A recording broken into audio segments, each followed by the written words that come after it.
मैं इस वक्त जब ये वीडियो यहाँ पर बना रहा हूँ जेडीसी की फ्री लैब की, फ्री थैलीसीमिया सेंटर और फ्री ब्लड बैंक की, तो इस वक्त भी मेरे पास वो फैमिली खड़ी हुई यहाँ पर जो लैब के टेस्ट कराने के लिए 100 रुपए की पर्ची वाले डॉक्टर के पास गई और 31,000 रुपए के टेस्ट लिख दिए।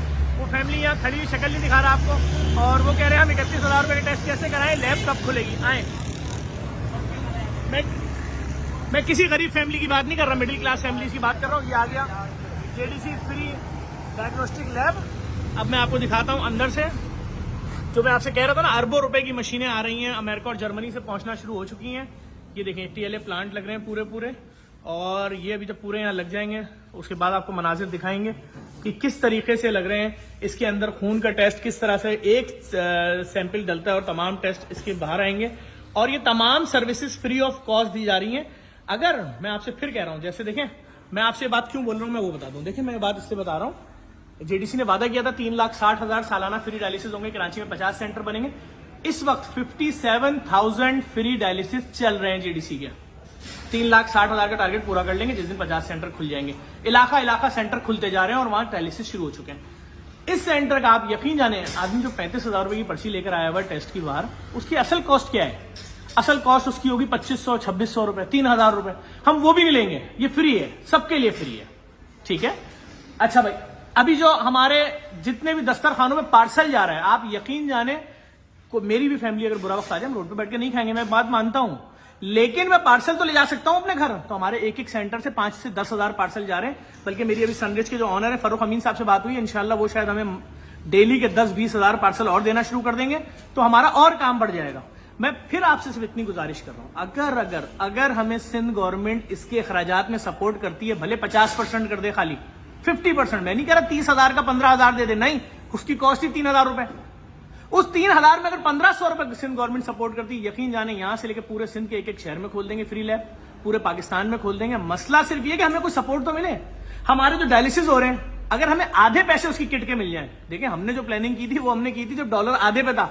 आज जो 1.5 महीने में डॉलर डबल हो गया, हमारी हर चीज डबल हो गई है। एक सेंटर का खर्चा 40 लाख था 80 लाख पे चला गया, क्योंकि सारा सामान हम इंपोर्टेड इस्तेमाल करते हैं। किसी मरीज के ऊपर हम डायलाइजर रीयूज करते ही नहीं है। कोई डायलाइजर 10 दफा यूज नहीं होता, एक दफा किट यूज हुई डायलिसिस की, कूड़े के डब्बे में फेंक दी। सिर्फ छोटी सी गुजारिश कर रहा हूं, दुआ करें, अगर हमें गवर्नमेंट ने जरा सा भी किसी चीज में फाइनेंशियली सपोर्ट कर दिया, हम इन प्रोजेक्ट्स को आग की स्पीड से फैलाएंगे। या पंजाब गवर्नमेंट, अच्छा एक और अपील है, लाहौर में खातून हमें डायलिसिस का पूरा सेटअप दिलवा रही है। अगर कोई लाहौर में हमें जगह डोनेट करता है, किराए विराए की जगह नहीं चाहिए, आप 2 साल बाद बोलोगे खाली करो, मैं करोड़ों की मशीनें लेके कहां जाऊंगा। अगर कोई डोनेट करता है जगह, जैसे लोग कराची में कर रहे हैं, हम सेंटर खोल देंगे, डायलिसिस सेंटर फ्री। एक बात और मैं आपसे गुजारिश करूंगा, हम पे बहुत बर्डन है। मुझे बहुत सारे लोग बार बार बोल रहे हैं जफर बचत बाजार लगाओ। मैंने दी ग्रैंड एक्सपो की थी 2016 में आपके सामने, 26 करोड़ रुपए का सामान, उसमें फ्री में लोगों को आटा दाल चावल, पूरा एक्सपो सेंटर तोड़ दिया था लोगों ने। मैं ये नहीं कर सकता। हाँ, मैं इतना कर सकता हूं, अगर आप लोग कोई कम्युनिटी कोई कमेटी किसी इलाके में बाजार लगाना चाह रही है, मुझसे राब्ता करें, मैं आपको डायरेक्ट फारूक अमीन साहब से मिलवा दूंगा, सनरिच के ऑनर से। वो आपको आटा 20% सस्ता दे देंगे। 1,500 वाला आटा आपको 300 रुपए कम का मिल जाएगा। आप 300 रुपए कम में लोगों को दे दें। आपको दालों में डिस्काउंट दिलवा दूंगा, तेल में दिलवा दूंगा। आप लोग करें, हमसे कोई सपोर्ट चाहिए, मैं आपके साथ हूं।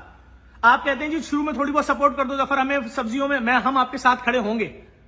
अगर उसमें छोटा मोटा पैसा लगाना होगा वो भी करेंगे, लेकिन हम पे बहुत बर्डन है। हमारे बर्डन का आप अंदाजा नहीं लगा सकते। हमारे तमाम प्रोजेक्ट्स फ्री हैं। आप जाएं देखें तो मुर्दा खाना हम बना रहे हैं फ्री। लोग मैयत रखवाने के पैसे, गुस्ल कराने के पैसे, मैयत को डब्बे से निकालने के पैसे कुछ नहीं देने। मैयत का डब्बा जो बनेगा, जो यहां से कहीं भी जाएगा पूरे पाकिस्तान, वो भी फ्री, सब कुछ फ्री। ये जो इस वक्त आप देख रहे हैं, पाकिस्तान की इतनी जदीद लैब है कि शायद इस जैसी मशीनें एक साथ शायद किसी अस्पताल में हो। अरब से ऊपर की मशीनें, 1 अरब रुपए से ऊपर की मशीनें, फ्री में सब कुछ होगा। इस वीडियो को शेयर कीजिएगा, और जो हमारी कैंपेन शुरू हुई है उसको आपने याद रखना है। किसी भी फकीर को, कोई रमजान भी नहीं, अब कभी भी रोड के ऊपर किसी को नहीं देना। कोई सफेद पोश आदमी रोड पे भीख नहीं मांगता। एक और फार्मूला आज समझ लीजिए, एक जो गरीब आदमी, जो दिहाड़ीदार आदमी है, जो रोड के ऊपर मजदूरी कर रहा है, वो दिन की दिहाड़ी तो कमा रहा है ना, 1,600 रुपए, 1,500 रुपए। महीने के उसके कितने हो गए जी? महीने के वो 50,000, 54,000 रुपए कमा रहा है। उसकी बीवी 4 घरों में काम कर रही है, कहीं बर्तन धो रही है, कहीं कुछ कर रही है। उसके घर में 2-4 लोग और बच्चे भी कहीं डेंटिंग पेंटिंग का काम कर रहे हैं। वो 1,00,000-2 लाख रुपए कमा लेते हैं भाई। मिडिल क्लास फैमिलीज जिनके अब्बा बैंक में ऑपरेशन मैनेजर थे, 40,000 रुपए तनख्वाह थी, 50,000 रुपए तनख्वाह, किसी के पैसे नहीं बढ़े, कोई इंक्रीमेंट नहीं लगाए। आज उनके घरों में 15 तारीख के बाद फाके हैं। मैं आपसे बिल्कुल सच बता रहा हूं, रोडों के ऊपर किसी को कुछ नहीं देना है। ये सब गदागर प्रोफेशनल हैं, ड्रामे कर रहे हैं, एक्टिंग कर रहे हैं। सिर्फ और सिर्फ अपने खानदान, बरादरी, मोहल्ले में ढूंढना है लोगों को और उन तक पहुंचाना है। भले महीने के एंड में पहुंचा दो, महीने के शुरू में पहुंचा दो, सारा साल सपोर्ट करनी है लोगों को। और उसके अलावा दूसरी चीज, अगर किसी ने भी अपनी चीजों के रेट डबल ट्रिपल किए रमजानों में, हम एक आवाज लगाएंगे बाइकआउट उस चीज का, तो पूरे महीने उस चीज का बाइकआउट करना है, चाहे फल हो, चाहे सब्जी हो, चाहे आटा हो, चाहे बेसन हो, चाहे कुछ भी हो। हम अगर बिजली वालों से उनके लिए हम बाइकआउट नहीं कर सकते, बड़े बड़े माफियाज हैं, तो हम इन माफिया से तो निपटेंगे ना यार। हमारे घरों में अफ्तार नहीं बनेगा इस बार। क्यों? इतनी महंगाई कर दी है। मैं आपसे एक सादा सा तजुर्बा बता रहा हूं। मैं कल रात अपने घर गया, शब रात में पता नहीं किस किस किस्म के हलवे आते थे लोगों के घरों से, और जाते भी थे। तो मैंने कहा क्या इस बार लोगों ने हलवे नहीं बांटे?